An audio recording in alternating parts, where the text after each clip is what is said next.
Bonjour mes amis, je m'appelle Tito, je fais des vidéos sur les finances personnelles sur mon autre chaîne, mais sur cette chaîne, je parle d'autres choses comme aujourd'hui où je vais revoir le series sur Netflix, Oloture. Oloture The Journey is a 3-episode series that picks up from where the 2019 film left off. It follows an undercover journalist as she begins the journey of being trafficked to Europe via the African desert, all in a bid to bring down a cartel of sex traffickers. Oloture The Journey is directed by Kenneth Gyang. Now, this review will contain spoilers because Oloture is on Netflix and it came out on Friday the 28th of June, the weekend that Sharon Oja got married. Congratulations, Sharon.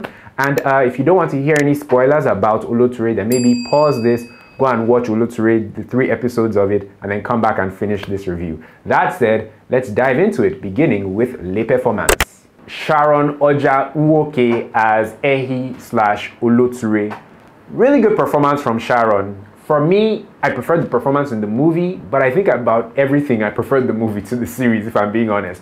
But back to Sharon, she did a really good job, and as I watched, I kept on thinking about how emotionally, mentally, and physically demanding the acting was or must have been for Sharon, because she's playing this character who is, being conveyed somewhere against her will. She's undercover. She feels like her life is, under threat, and not just hers, but all the other girls. At certain points, they are left for dead, and all this is happening like under the elements. At certain points, else like in the desert or under the sun, and just out there, right? And it wasn't a comfortable environment, for acting for Sharon. So I imagine that it was a very demanding, very tasking performance. And all the while, bear in mind, she has to deliver with her physical acting and her face and her lines and all that. So kudos to Sharon, because this was no easy feat, delivering this character under these tense circumstances.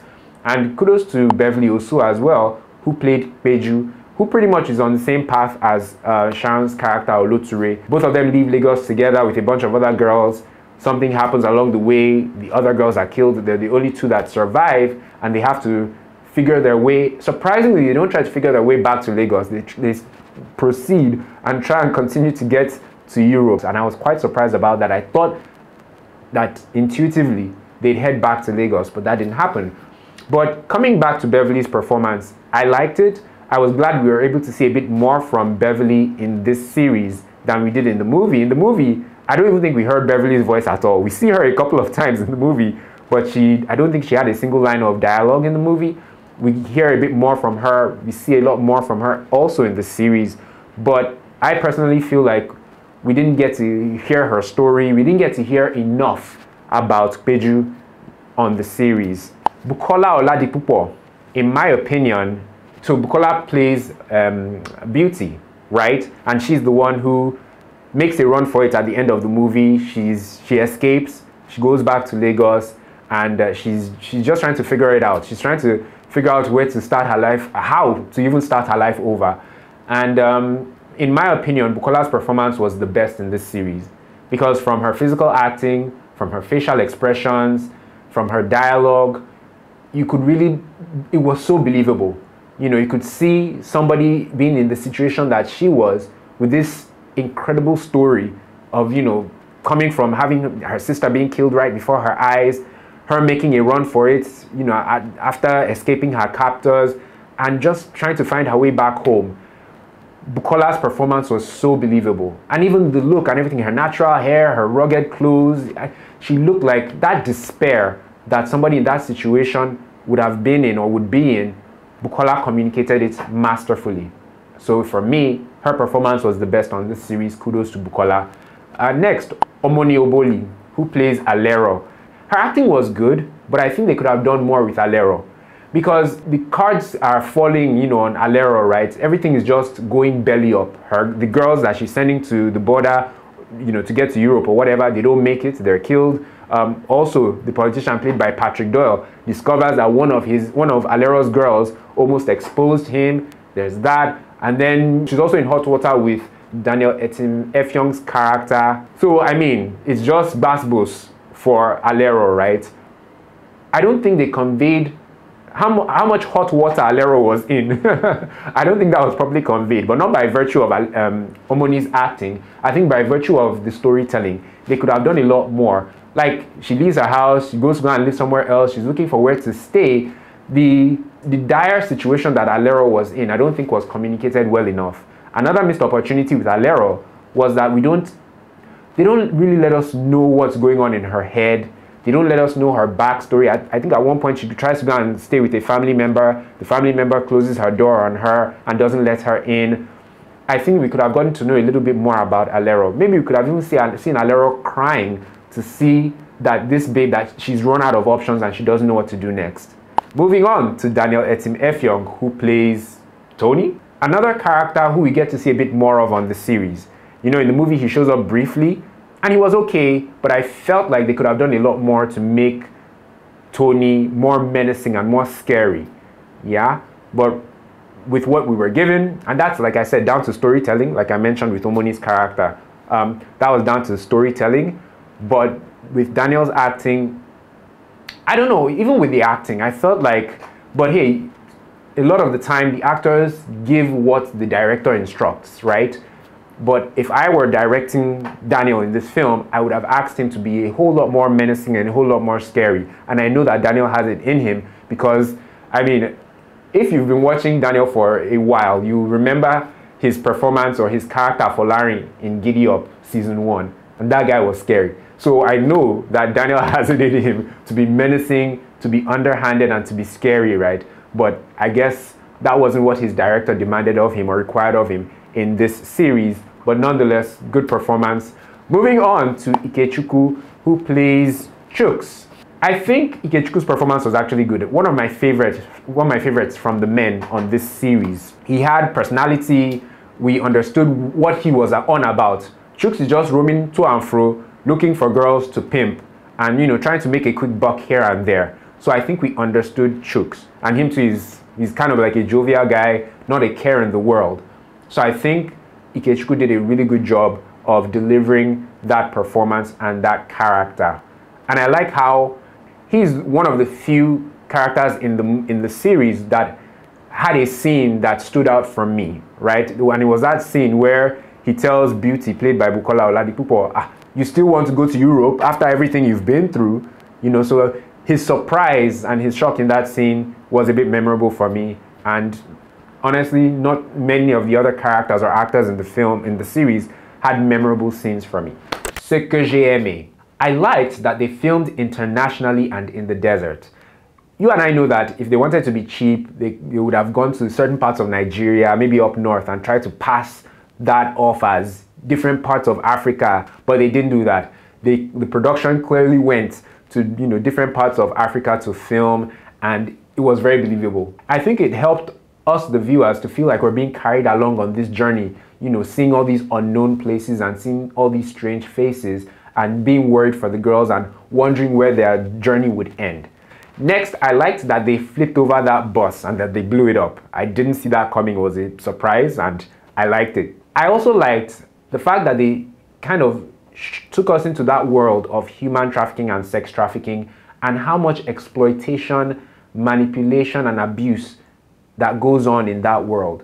Watching this series and seeing what the girls went through, and even some of the secondary characters and the extras, how they were just being picked up, how that lady was taken out of the bus because she couldn't produce $5. Obviously, she was abused, and who knows what else happened to that character. Seeing all these things, yeah, shed light to just how wicked the heart of man can be, and how hopeless and helpless these people being trafficked are in the process, you know, from being conveyed from one place to the other.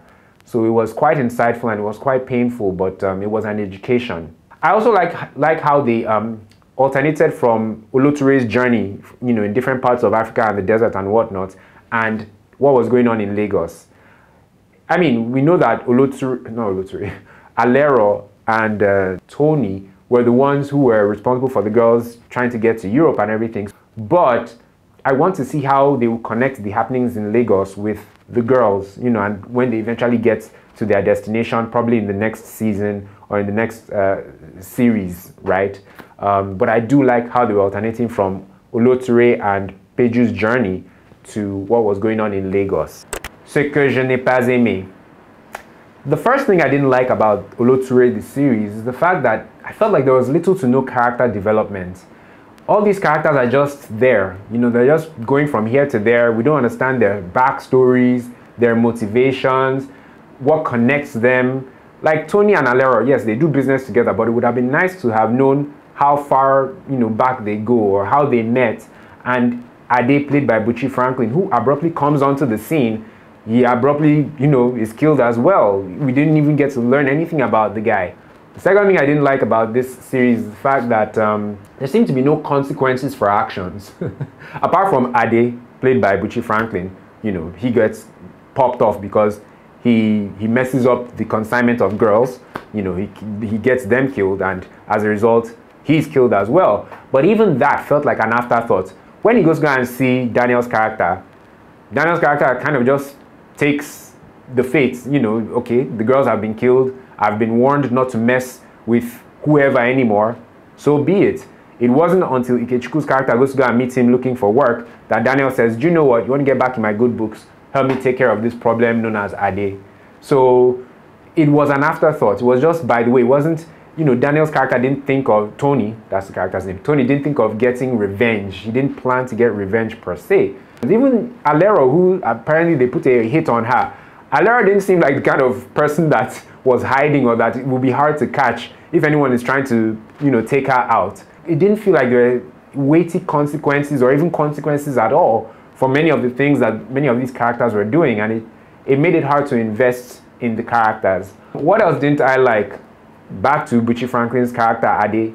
I mean, Ikechukwu's character is presented as a pimp, somebody who just pimps women, you know, his girls. They didn't give any indication that he also, you know, hits on people. He also takes people out, and of which he took Ade out way too easily for somebody who was portrayed to be a formidable villain in this series.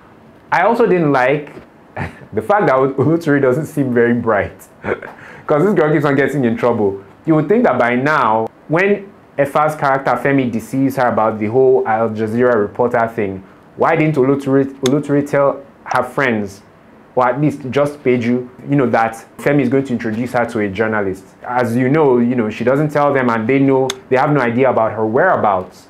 That just seemed quite dodgy to me. You know, I think maybe they could have written it in the story that the scene between herself and Daniel Etim-Effiong, where he has her by the throat, that was quite tense. And while watching that, I remembered the movie that they did together on Omoni Oboli's YouTube channel. I can't remember the title, but it's a romantic, you know, drama, and there are love interests in that movie. She should have, at least, after given all that's happened, be a bit smarter with her moves. I also didn't like how they don't explain to us why Oloture isn't trying to head back home to Lagos. Because after all that Oloture has seen at this point, you would think that as soon as that bus, you know, flipped over and exploded and it's just her and Peju, you would think that they'd head back home and she'd call it a wrap. She's seen enough. But she continues on the journey. To what end? Because at several points, she could have died. So I wish they had explained to us why Oloture is proceeding with this story and with this journey to get to Europe when she can very easily be killed at any point. Another thing that baffled me, maybe I need to watch the movie again. Blossom Chukwujeku's character apparently was killed off camera at some point. That didn't seem logical. It seemed like maybe Blossom wasn't available to film this series, and they said, you know what, we'll write him out that he was killed. Yeah, that could have been handled in a more tidy manner. So yeah, I really didn't like that.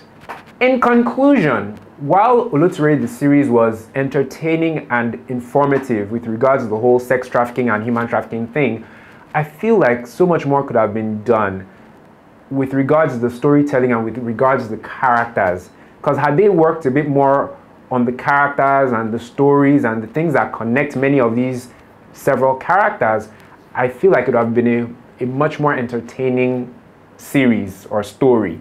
And I was quite disappointed that this film didn't have a conclusive ending.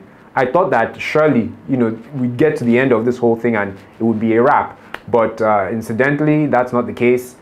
What happens at the end of the series is that they get on a boat and they're now trying to cross the sea into Europe, which means that there, I believe, will be another set of short series or another movie or something. And at this point, it's getting a bit baffling because you start off with a movie, you do a 3-episode limited series, who knows what's coming next, and who knows how long it will take for us to get the next thing. Because this series that just came out on Netflix was filmed in 2022, I believe. It's coming out, it has come out now in 2024. The movie itself came out during lockdown, I think, in 2020. So time is just going, and I think our attention spans they're dwindling. And it would just be nice, it would have been nice if we just got a conclusive ending to this whole Oloture thing with this series. But now we're going to wait for Lord knows how long for what we hope will be the conclusion, because who's to say that whatever they present to us next in a year or two will be the conclusion to Oloture's story. And I really just hope that the conclusion is satisfying in terms of the whole syndicate being crushed, right? From Tony to Alero to the Italian man to even the politician played by Patrick Doyle. So yeah, that was a bit disappointing that this thing didn't just conclude once and for all. Anyway, guys, if you enjoyed this review of Oloture, please do me a favor and like it by clicking on the like button just underneath the video, and subscribe to my channel as well by hitting on the black subscribe button if you haven't subscribed already. On this channel, I review Nollywood movies and series like Oloture. Yeah, you can click the card in the corner of the screen. I feel like I'm forgetting something, but you can click the card in the corner of the screen to check out some of my past reviews of movies and series and the other things I've done on this YouTube channel. I just remembered what I forgot. I forgot to give Oloture a Jollof rating. I knew there was something. The Jollof rating for Oloture, I give Oloture the series 2.5 over 5 Jolloffs. 2.5 over 5. Anyway, guys, thank you so much for watching. I will catch you in the next one. Be sure to check out my review of Shina, which I released recently, which also was on Netflix. That's a movie. I don't know if you've seen it or not, but I have a spoiler review of it, which I recently put out. You can check that as well by clicking the card in the corner of the screen. Thanks for watching, guys. I'll see you in the next one. Take care.